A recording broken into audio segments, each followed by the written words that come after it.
하나님께서 우리에게 주시는 말씀은 요한복음 14장 1절에서 7절의 말씀입니다.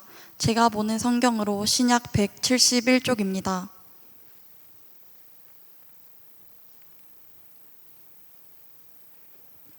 이제 요한복음 14장 1절에서 7절의 말씀을 봉독하겠습니다.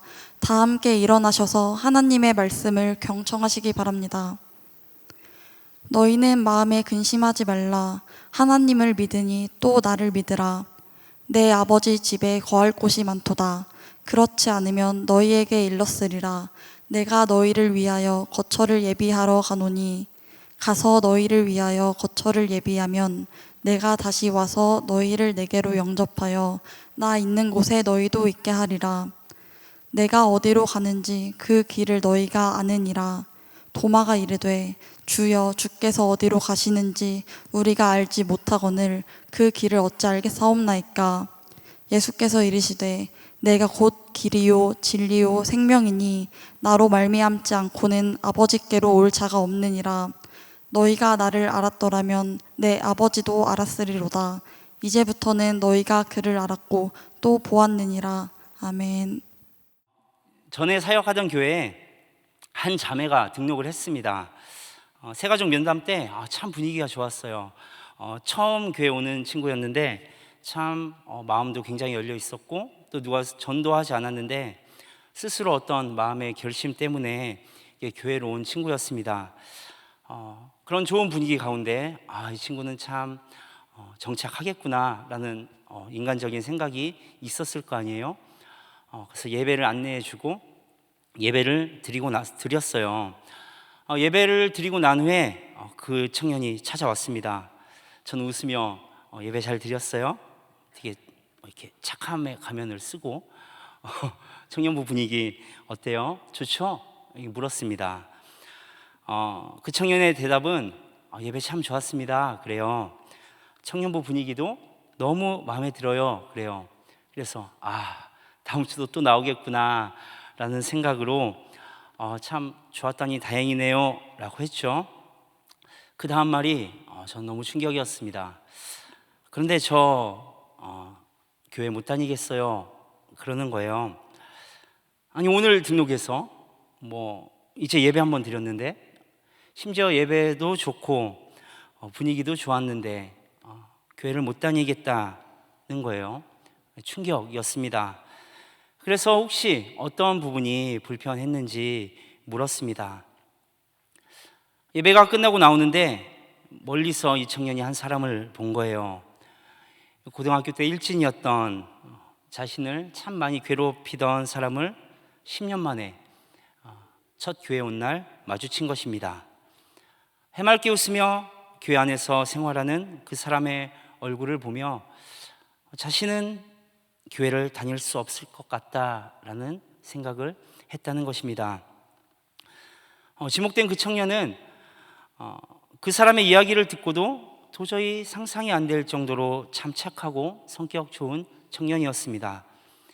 이유가 이유인지라 청년부 등록을 더 권하지는 못하고 이왕 교회 생활 해보기로 마음 먹었으니 주변에 다른 좋은 교회들도 한번 둘러보시라 권하고 몇몇 교회를 추천해 드렸습니다. 또 다른 분의 이야기입니다. 이분은 모태신앙이에요. 어릴 때부터 교회를 집삼아 지낸 사람입니다. 자연스럽게 그런 교회에서의 어떤 모습과 행동들이 삶에서 묻어나오는 분이었습니다. 어느 날 이분이 친구들과 함께 큰 사고를 당했어요. 다른 친구들은 참 많이 다쳤습니다.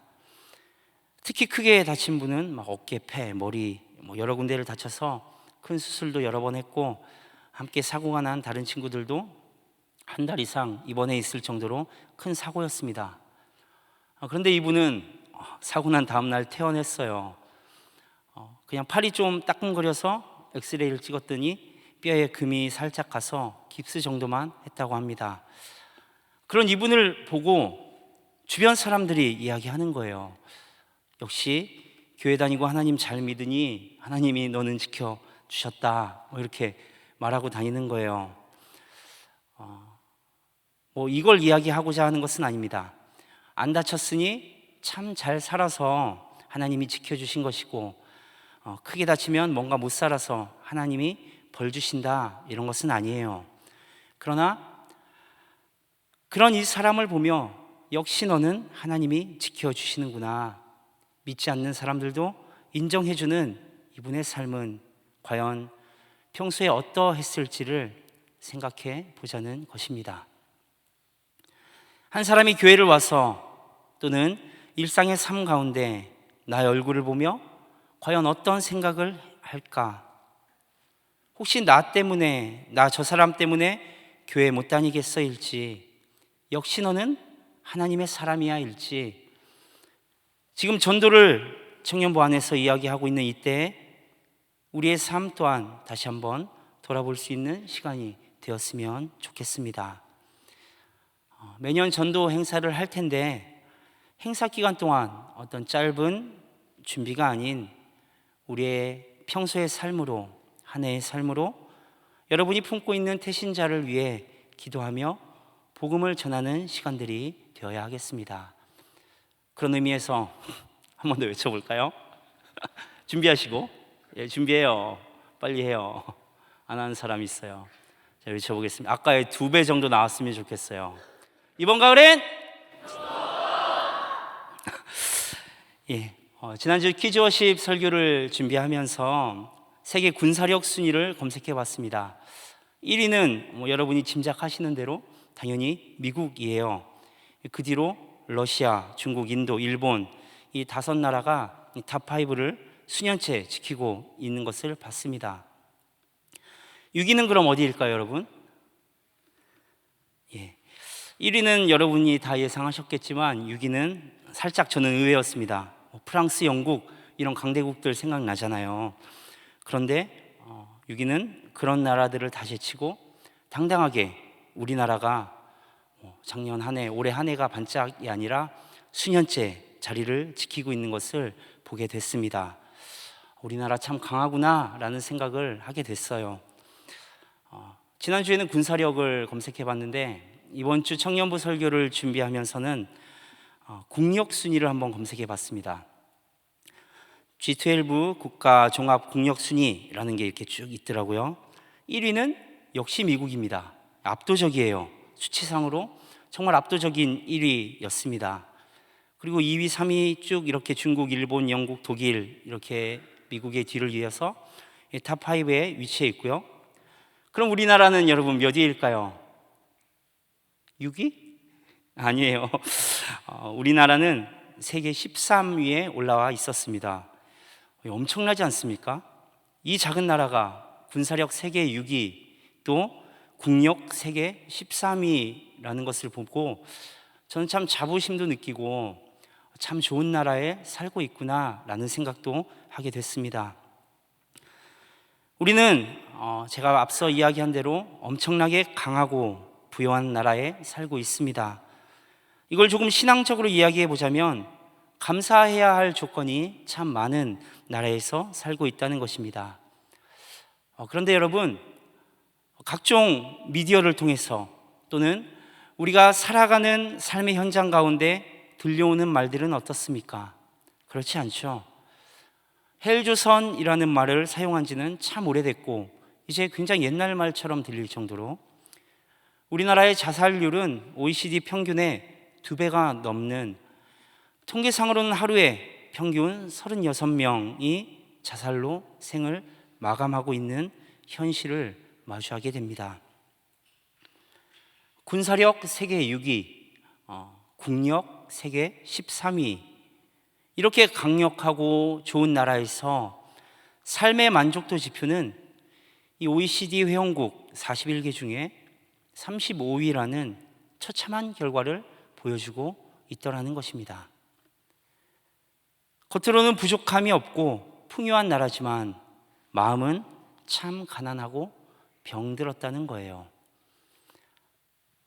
코로나, 여러분 어떤 생각 드십니까? 이제 아무렇지도 않죠. 오늘 예배 중에 누구 한 명이 코로나 걸렸다라고 하면 2, 3년 전만 해도 난리가 날 거예요.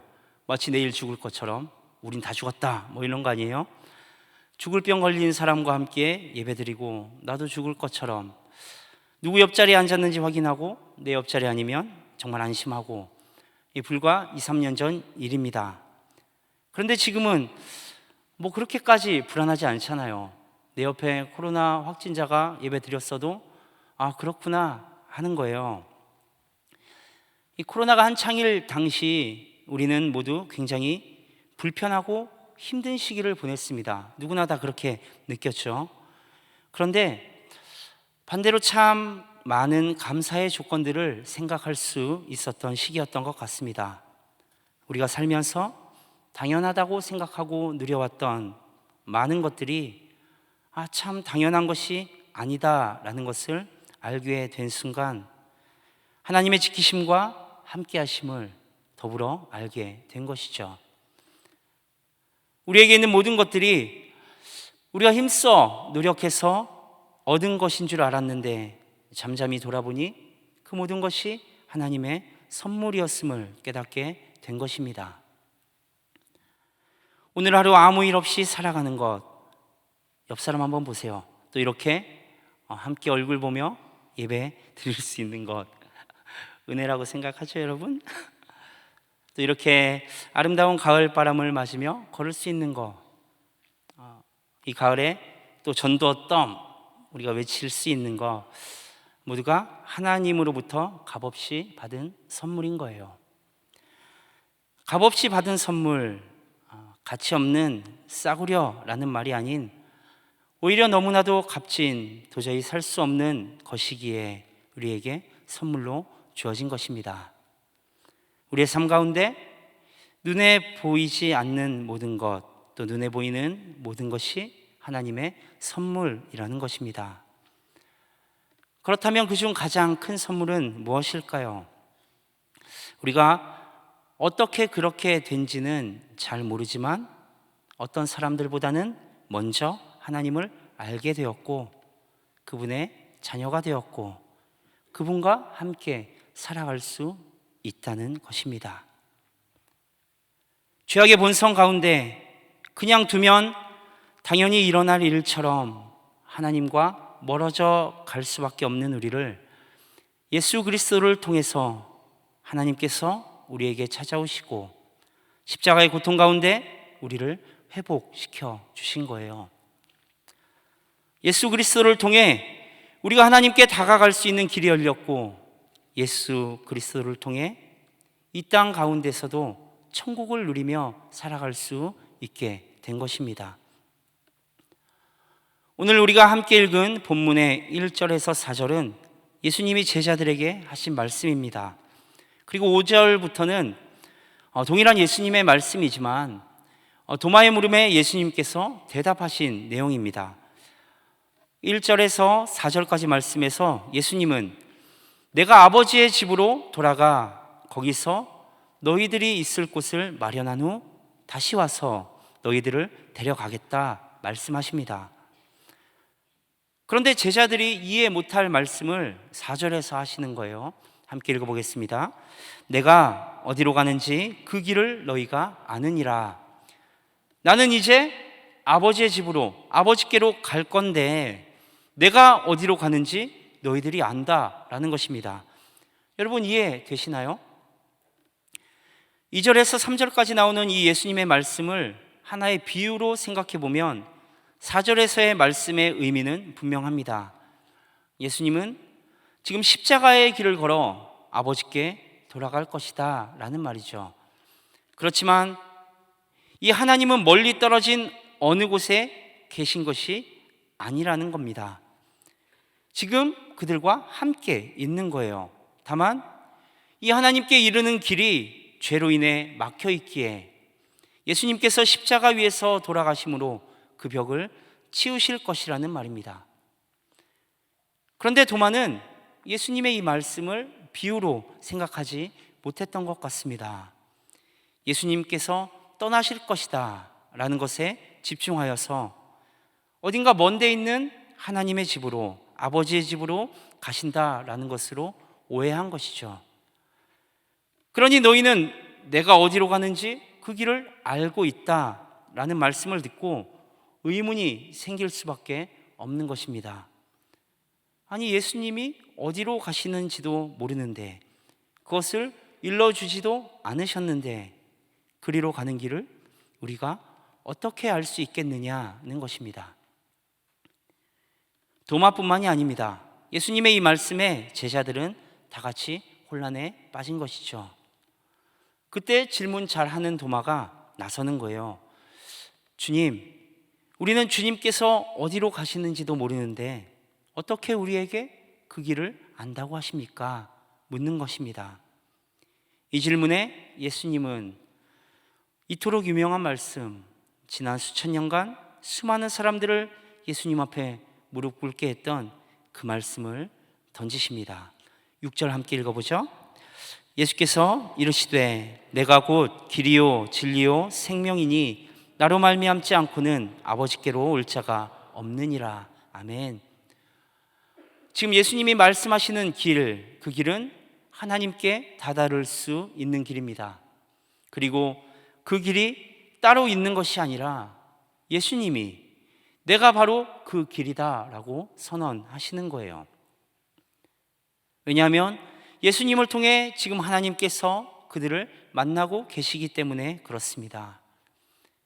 지금 제자들이 하나님께 가지 못하는 이유는 하나님이 멀리 계시기 때문도 아니고 그분에게 가는 길이 숨겨져 있어서도 아닙니다. 제자들이 지금 하나님께서 예수님을 통해 자신들과 함께 하신다는 사실을 모르기 때문이고, 하나님의 자녀로 받아들여지기 위해서는 이제 우리 안에 있는 죄의 문제를 해결해야 하는 것을 몰랐기 때문에, 또 그 죄의 문제를 아직 해결하지 못했기 때문에 그렇습니다. 그래서 7절에서 예수님은 다시 이렇게 말씀하시는 거예요. 같이 읽어보죠. 너희가 나를 알았더라면 내 아버지도 알았으리로다. 이제부터는 너희가 그를 알았고 또 보았느니라. 그렇다면 해야 할 것은 무엇입니까? 그들과 하나님 사이를 막고 있는 이 죄의 문제를 해결하는 것입니다. 그것만 치워진다면 그들은 하나님께 돌아가 그분의 자녀로 살아갈 수 있는 길이 열리는 것입니다.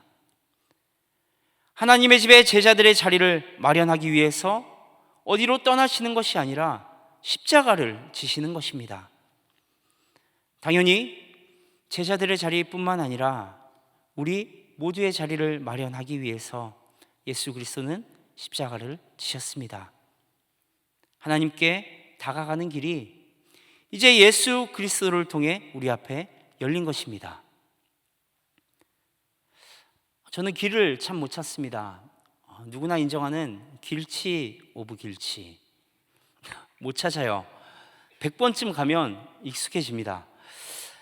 우리 교회 부임하고 얼마 안 되지 않아서 금요일 밤에 이 두정동 먹자 골목 쪽에서 신방을 한 적이 있습니다. 그때 만났던 청년들이 잊혀지지가 않습니다. 너무 고생했거든요. 당시 팀장이었던 망규랑 지수예요. 시간을 맞춰서 나갔습니다. 주차를 하고 약속 장소로 갔어요. 한참 이야기를 이제 나누고 밤이 늦었으니까 집으로 가야 되잖아요. 둘 다 차가 없을 때라서 너희들 데려다 줄게. 그리고 이제 차 쪽으로 가는 거예요. 어디다 세웠는지를 모르겠는 거예요. 한 30분쯤 헤맸어요. 헤매다가 이 망규가 자기도 답답하지, 택시 타고 갔으면 벌써 집에 갔을 텐데 그제 와서 나를 버릴 수도 없고, 망규가 전사님 혹시 저쪽에 세워주신 거 아니에요? 그래요. 그런데 제가 이렇게 보니까 그쪽은 완전 아니야. 절대 저쪽은 아닌 거예요. 저쪽은 절대 아니야. 나 이쪽 방향에 주차하고 이렇게 쭉 걸어왔어. 그러니까 이제 또 제 말을 믿고 같이 또 차를 찾기 시작한 거죠. 한 30분을 더 헤맸습니다. 1시간이면 천안 어디든 집에 가는 시간이에요. 30분을 헤매다가 이제 망규가 얘기했던 그쪽에 한번 갔죠. 거기 있는 거예요, 차가. 신방 1시간 하고 차 1시간 찾아서 집에 갔습니다. 어쨌든 헤맨 거는 헤맨 거고, 차를 찾는 그 순간 어떤 마음이었을까요, 여러분? 너무 기쁜 거야. 제가 정말 수많은 시간 신방들을 했지만 그 순간이 잊혀지지가 않습니다. 너무 기뻤던 그 순간, 얼마나 기뻤던지. 주차를 해놓은 차를 찾는 일도 이렇게 기쁜데, 여러분, 하물며 우리 삶에서 길을 잃고 방황한다는 것은 얼마나 불안한 일일까요? 어떻게 살아야 할지도 모르겠고 무엇을 위해 살아야 할지도 모른다는 것, 인생을 살아가는 데 있어서는 참으로 힘든 일일 것입니다. 그런데 그보다 더 근본적인 불안이 있습니다. 하나님께 돌아가지 못한다는 것이죠.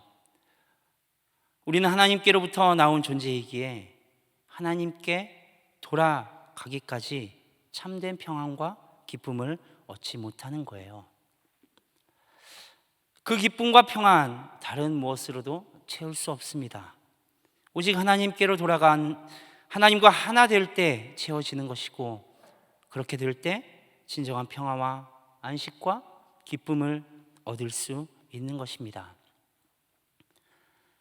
그런데 하나님께로 돌아간다는 것, 죽음 이후에 일어나는 일이 아니라는 사실을 우리는 기억해야 하는 거예요. 예수님이 십자가 위에서 이루신 일, 우리가 죽고 난 후 천국에 갈 수 있도록 이 길을 여신 것이 아닙니다. 바로 지금 살아가는 동안에도 우리 삶의 현장에서 하나님과 함께하며 하나 되어 살아갈 수 있도록 그 길을 열어주신 거예요. 하나님께 다다르는 그 길이 따로 있는 것이 아니라 예수님이 바로 그 길이라는 것입니다. 그분을 믿고 의지하면 우리는 하나님을 만나고 하나님과 하나가 되어 살아가게 되는 것입니다. 예수님을 믿는다라는 것, 이것이 바로 하나님께로 가는 길을 찾는 것입니다.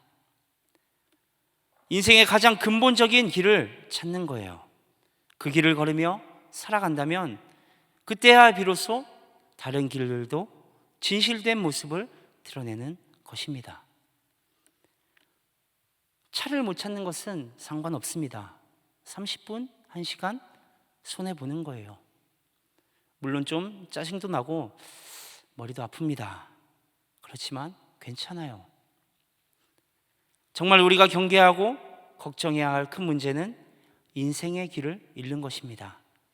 그리고 바른 인생의 길은 하나님 안에서만이 제대로 찾을 수 있습니다. 하나님께 다가갈 수 있는 길을 찾는 것이 인생에 있어서 가장 중요한 일입니다. 그것만 찾을 수 있다면 다른 문제는 해결되는 거예요. 감사의 시로 잘 알려진 시편 107편은 여호와께 감사하라, 그는 선하시며 그 인자하심이 영원함이로다 라고 시작하며 수많은 감사의 기도를 하나님께 드리고 있습니다. 많은 감사의 이유 중 가장 먼저 기도 드리는 것이 무엇인가요?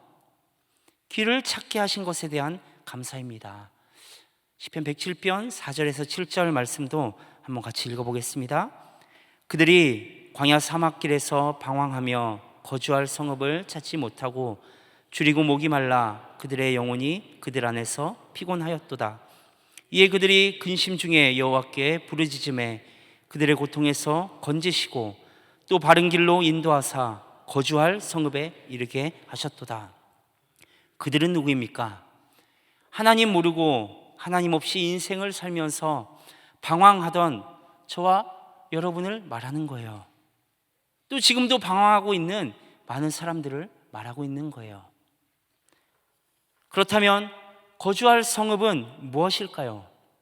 하나님의 나라, 참된 평안과 기쁨이 있는 하나님의 나라를 말하는 것입니다.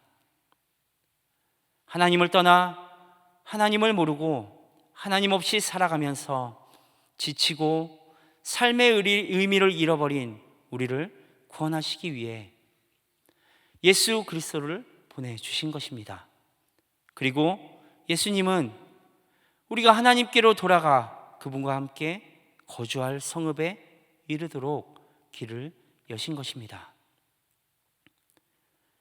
도마의 물음에 예수님께서 선언하신 말씀, 내가 곧 길이요 진리요 생명이다 라는 것이 바로 그 의미인 것입니다. 길을 잃은 사람이 길을 찾고 기뻐하듯이 예수 그리스도를 발견한 우리는 인생의 기쁨을 찾고 그 길을 향해 나아가는 것입니다. 우리의 삶 가운데 예수님께서 우리를 위해 이 길을 여셨다는 것, 그리고 그 길을 통해 지금 우리가 하나님의 자녀가 되었다는 것, 그리고 그 사귐 속에서 우리가 하나님이 원하시는 길을 찾고 걸어갈 수 있게 되었다는 것, 그것만큼 큰 감사의 조건이 있을까요? 내가 곧 길이요 진리요 생명이다. 나를 거치지 않고서는 아무도 아버지께로 갈 사람이 없다라는 말씀은 그 자체로 예수 그리스도를 따르는 우리에게 위로와 평안을 주는 선언인 것입니다.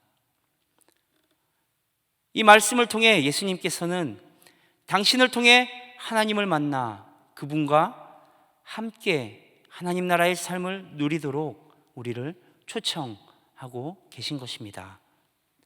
너희들이 찾고 있는 그 길이 바로 나다.